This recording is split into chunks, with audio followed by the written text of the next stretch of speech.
Hey everybody, welcome back to the Combo Couch. I am Fiorella, and I am here with Johnny Sue on the ones and twos.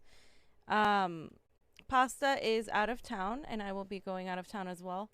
So I really felt the need to do a really strong, a really quick dive into what's going on in Haiti because it's really important what's happening right now geopolitically with what we're seeing with Haiti and Cuba. One of the things I pointed out in my last video is the lack of coverage of Haiti during the entire 3 years that they have been massively protesting against their corrupt regime. And the mainstream media coverage for Haiti was never there, right? It is now there only because of the death of the former president Moise, but before that, they weren't covering it at all. And all it took was for a small group of a couple hundred people in Cuba for the mainstream media to exploit that and talk about it in a way that is completely just juxtaposed to how they talk about Bolivia, for example, when they were protesting for over a year to get their country back after Evo Morales was couped and ousted from the country. So you have to pay attention to these things.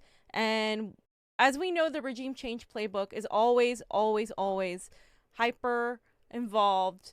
The Western regime change playbook is always hyper involved when it comes to deaths of presidents and coups. So let's just get started right off the bat. Did you plug in your mic? Okay. I want to start off with something that a lot of people may not know. There was this time when Hugo Chavez said about Haiti, after canceling the debt in 2000, Cuba wants freedom. But under the West, do you think Cuba will have freedom? If you go back into history and you look at as to why people in Cuba rose up against Batista, I kind of went over this yesterday, but just to reiterate, Batista worked with mafiosos in Cuba and the United States from the 1920s on to make Cuba what in Spanish they would refer to Cuba as the bitch of the United States. That's what they called it. Because in Cuba, there was ample prostitution, there were drugs, there were alcohol, especially during the time where there was prohibition. They ended up exploiting Cuban resources, just like the United States exploits all of the global South's resources, but none of the wealth went to the Cuban people. It actually went to several elites, Batista and his people. They also enslaved many Africans in Cuba.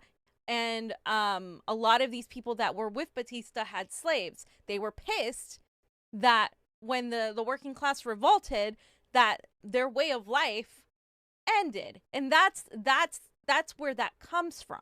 That's where that whole sentiment comes from. Yes, Fidel Castro enacted some measures that by our standards would be authoritarian. But it doesn't happen in a vacuum. You can't equate that with the United States because, again, what do you do when you are David and facing the Goliath of the empire? The empire. Look how close Cuba is to the United States.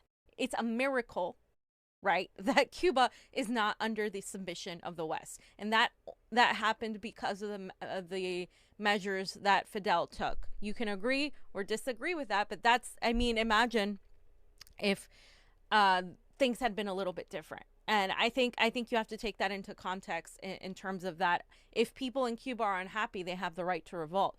What shouldn't happen is the United States manipulating and exploiting a situation as they did it in Hong Kong to further create this idea that, oh, we have to support freedom. And it was rich of Marco Rubio and rich of Joe Biden and this administration to talk about they don't have freedoms in Cuba. They don't have free speech. Look, they can't say anything. Are you serious? Are you serious right now? Have you seen America? Have you seen that everybody's labeled a